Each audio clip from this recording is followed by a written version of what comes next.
Esta historia no tiene nada paranormal, pero resulta que a veces las historias más horribles, los sucesos más tenebrosos, no necesariamente tienen que tener elementos paranormales. Tal es el caso de esta historia, que es tan real como la vida misma y que sucedió durante los años 90. Fue la comidilla de muchos medios de comunicación, pero se hizo todo lo posible para que no saliera a la luz. Todo esto fue debido a que la naturaleza de lo que están a punto de escuchar es tan perversa, tan mórbida, que le hace replantearse a uno incluso su propia fe. Esta historia empieza en un asilo para enfermos mentales muy grande. No tiene nada de tenebroso, no es un lugar extraordinariamente antiguo como muchos podrían pensar, es bastante normal. En él está un chico, un adolescente que ha intentado desvivirse varias veces. Sus padres, pertenecientes a una familia pudiente, lo internan en este sitio bajo la promesa de que van a hacer lo posible para mejorar su estado mental. Este muchacho encuentra un amigo, una persona que está muy enferma. De hecho, no se puede decir realmente que sea su amigo, pero hace lo que a veces esperamos de un amigo, nos escucha. Lo escucha con mucha atención. Parece tener una discapacidad mental, parece una persona a la que se mal llama. Pero la doctora y los enfermeros, felices de que haya alguien que le preste atención a este chico que es muy callado, le aseguran que él no tiene ningún impedimento mental. Es una persona que pasa todo el día en una esquina, totalmente callado, mirando hacia abajo y abrazándose a sí mismo. Parece que sufriera algún problema mental, y de hecho es posible que lo haga, pero lamentablemente, incluso los profesionales saben tan poco de él como los propios pacientes. Cuando alguien le habla, lo único que hace es asentir con la cabeza mansamente, nunca haciendo contacto visual, siempre mirando al suelo. El chico que intentó desvivirse comienza a hablarle todos los días, y se desarrolla un lazo, por lo menos de su parte. Este muchacho es algo narcisista, le gusta hablar mucho de sí mismo. Es una de esas personas que a veces agobia a los demás de tanto que habla de sus propios problemas, inconvenientes, sueños y anhelos. Ha encontrado a la persona perfecta, alguien que no habla, que no contesta, que solo asiente mansamente con la cabeza, sin mirar a los ojos, siempre mirando al suelo. Le cuenta su vida, todas las anécdotas habidas y por haber, y le habla incluso más que a los propios doctores. Estos, por su lado, están encantados porque el chico muestra una gran mejoría al tener a alguien que simplemente lo escuche, un receptor eterno. Tanto es así que incluso los ponen en la misma habitación para compartir. De más está decir que cada vez que este muchacho quiere desahogarse, o cada vez que simplemente quiere hablar y desahogar todas esas cosas que jamás pudo decirle a nadie más, lo hace con este muchacho que, insisto, solo asiente. El chico no intentó desvivirse durante más de 6 meses. De hecho, había una mejoría muy notable. Cabe destacar que, por ciertas leyes en lo que respecta a sanatorios mentales, la gran mayoría de los pacientes no están internados en contra de su voluntad, están internados por propia voluntad, y ese era el caso de este chico. Podía irse en cualquier momento, y de hecho su momento para irse estaba cerca, pero lo había demorado porque le gustaba mucho estar con su amigo, en quien podía confiar y con quien hablaba muchas horas al día. Por lo tanto, decide iniciar una campaña, una guerra personal, una misión, convencer a los doctores de que Arthur, que tiene una actitud muy parecida al autismo, pero que según los doctores no es autista, no debería estar allí. A simple vista se ve que no es una persona normal, pero tampoco debería estar en un asilo, no era sano. Empieza a hablar con el doctor todos los días, intentando convencerlo de que Arthur debería regresar a su casa, de que Arthur no tiene un lugar en un sanatorio, que no lo está haciendo bien, sino que le está haciendo mal, que debería conocer el mundo. Aunque quizá nunca pueda abrirse al mundo, quizá nunca pueda salir de su silencio eterno, tanto vocal como de asentimiento con la cabeza el 99% de las veces, habían desarrollado una relación tan hermosa, o por lo menos el chico que hablaba tanto así lo hacía ver, que logró convencer al médico de cabecera. Este habló con la junta y decidieron que Arthur no tenía por qué estar más en el asilo, así que firmaron sus papeles de salida y le dieron un plazo de 1 semana más para permanecer en el asilo, pero después tendrían que ir a buscarlo forzosamente sus representantes. El chico se queda encantado, sintiendo que cumplió una de sus mejores misiones personales en la vida. Antes de que Arthur se fuera, y no se fundiera antes esperando a que su amigo se marchara primero, le hicieron una fiesta de despedida, todo bellísimo. Entonces, el chico le entrega un papel a Arthur en el que está escrito su teléfono, su correo electrónico e inclusive su dirección, y le dice: yo sé que tú nunca hablas, yo sé que tú nunca te expresas, yo sé que la gran mayoría del tiempo estás en tu propio mundo, pero significaría mucho para mí que algún día te manifestaras o que algún día te animaras a escribirme. Lo abrazó muy fuerte y lo dejó ir, y él se fue también para su casa. Los siguientes días fueron espectaculares. Era como si nunca hubiera intentado desvivirse, como si nunca nada malo hubiera pasado. Va de fiesta una noche, y llega a eso de las 4 o 5 de la mañana. Había bebido algunas copas, pero se podía mantener muy bien, no estaba completamente borracho. Abre la puerta de su casa, todo está en silencio, pero ve algo extraño en el comedor de la casa. Su madre, su padre y su hermana menor han sido desvividos. De buenas a primeras, se ven como simples cuerpos miserables tirados en el suelo, pero él sabe muy bien quiénes son, es la fuerza de la experiencia. Cualquier otro que los hubiera conocido no los habría reconocido, porque tenían sus cráneos molidos con algún objeto contundente una y otra vez, al punto en que había líquido rojo por todo el suelo, al punto en que se veían sus cabezas desfiguradas a simple vista. Al chico le da un ataque de pánico, pero justo antes ve una figura conocida allí en la oscuridad. Ustedes saben muy bien quién era. Era Arthur, por supuesto. Y lo único que hace, amoratado por el combate que tuvo que librar y lleno de líquido rojo que no era precisamente suyo, es acercarse lentamente a este chico, extender su brazo y darle en la mano el mismo papel que le había entregado con su número de teléfono, su dirección y su correo electrónico, pero con un mensaje adicional en el reverso de la hoja, escrito en un tipo de letra con una caligrafía muy básica, que decía lo siguiente: todas las personas de las que siempre te quejaste, estás feliz. Candle Cove. Esta historia se remonta al año 1997. El Internet no estaba tan desarrollado como hoy, pero ya mucha gente lo tenía en casa y tenía el privilegio de contar con la red. En ese entonces, los foros de Internet no eran precisamente como los conocemos hoy en día. Había grupos de toda clase, incluso un chat muy popular en aquel entonces que se llamaba Milk. Se creaban grupos, y la persona que relata esta historia dijo que había abierto uno para sus amigos. La voz se fue corriendo, el Internet se fue popularizando, y no fue sino hasta 1998 que el grupo de chat que él había creado contaba con muchos de sus amigos de la infancia, que se habían desperdigado por todo el mundo y que ahora tenían una manera de conectarse y contactarse.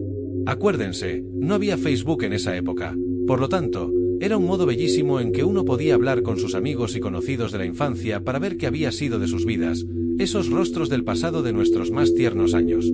Comenzaron a hablar sobre la escuela, los profesores, el barrio, los viajes, anécdotas, pero más temprano que tarde, uno de los compañeros, tras vacilación, mencionó un tópico: ¿alguien se acuerda de Candle?, que significa, a grosso modo, vela.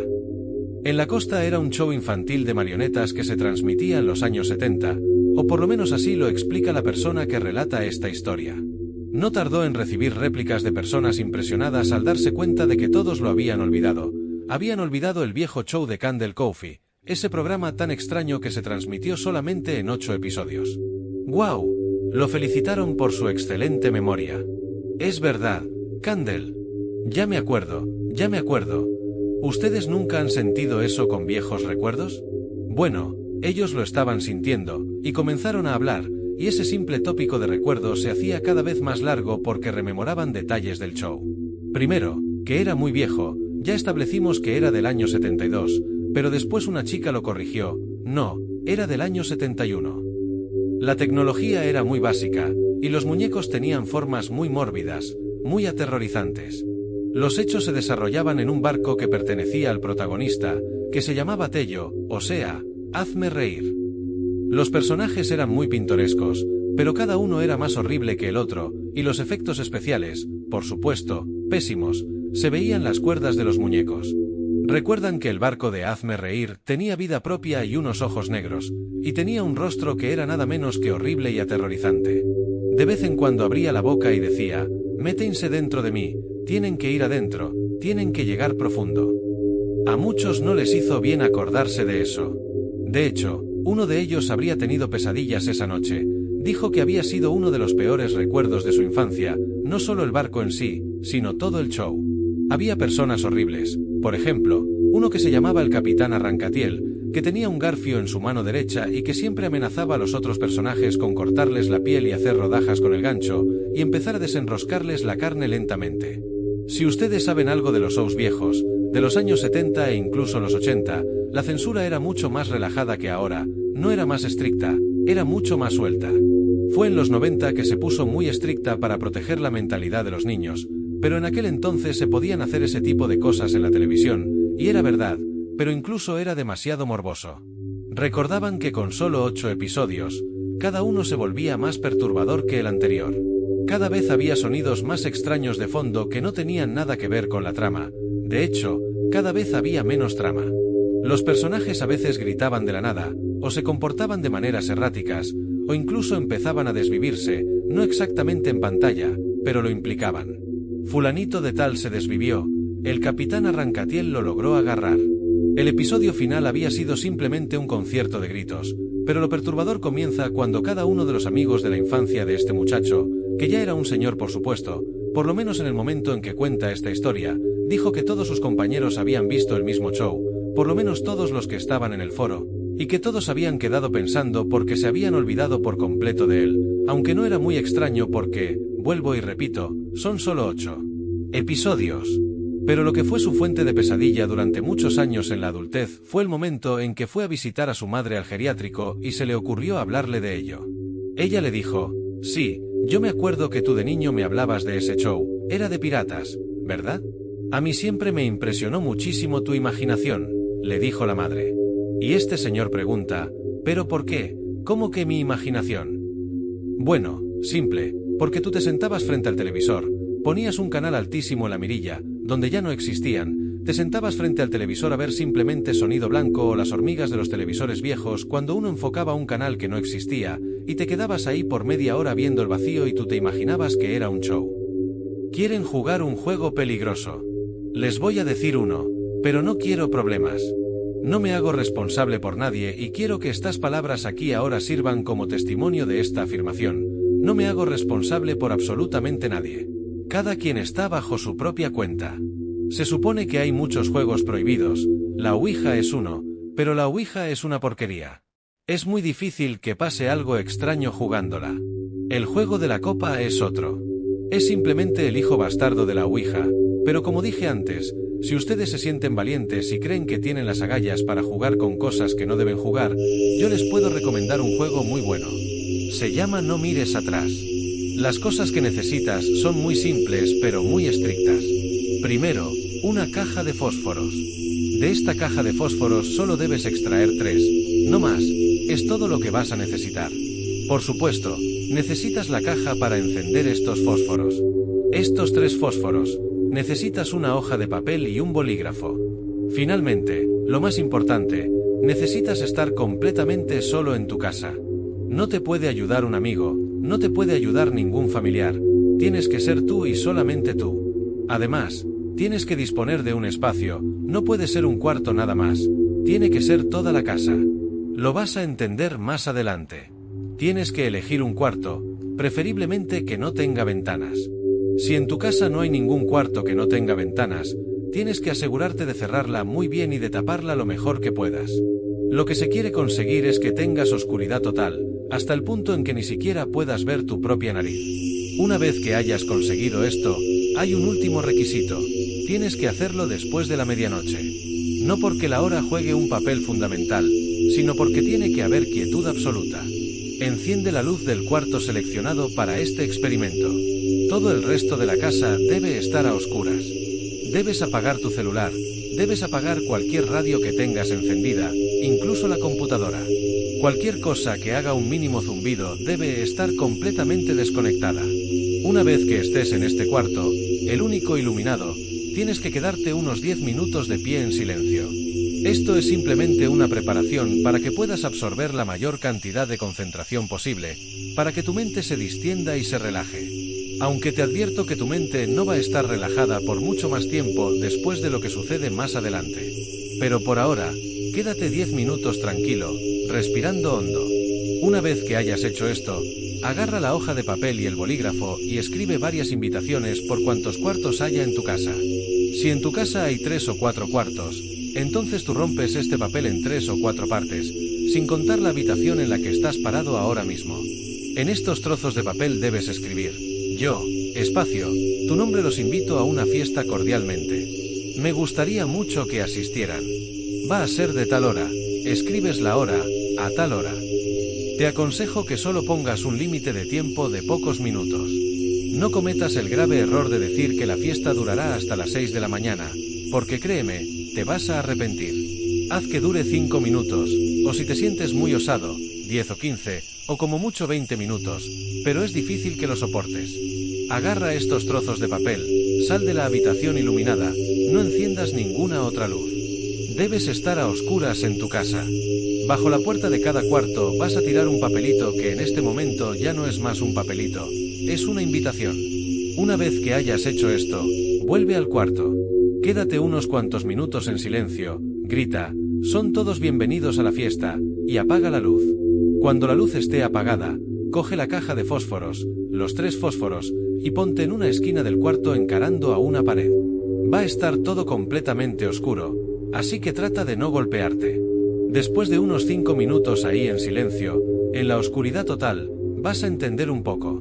Si el fósforo no se enciende después del primer intento, bótalo y coge el siguiente. Si los siguientes fósforos, que deben quedar 2, no se encienden, es que no vino nadie a tu fiesta. Puedes encender la luz con completa confianza y mala suerte. Pero si alguno de esos 3 fósforos se enciende, es que tienes invitados en la casa. Vas a sostener el fósforo entre tus dedos y, por lo que más quieras, no mires atrás, porque dudo que puedas aguantar. Si de casualidad llegas a percibir algo en las esquinas del cuarto, y te digo una cosa, va a ser de muy mala educación que tú termines la fiesta antes del límite de tiempo que tú mismo estableciste. Así que ahora vas a tener que aguantar y vas a tener que sostener ese fósforo entre tus dedos hasta que lo puedas tolerar, hasta que empiece a quemar, en cuyo caso lo vas a soltar. Cuando el fósforo caiga al suelo y se apague y quedes otra vez a oscuras, no sé qué tipo de persona seas, pero te vas a sentir muy mal porque no hay de otra.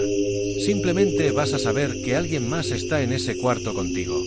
Lo vas a sentir en cada músculo, lo vas a sentir en la carne, y van a estar muy cerca de ti. Aun si estás a oscuras completamente, no te aconsejo que voltees porque puede que por ahí logres ver algo.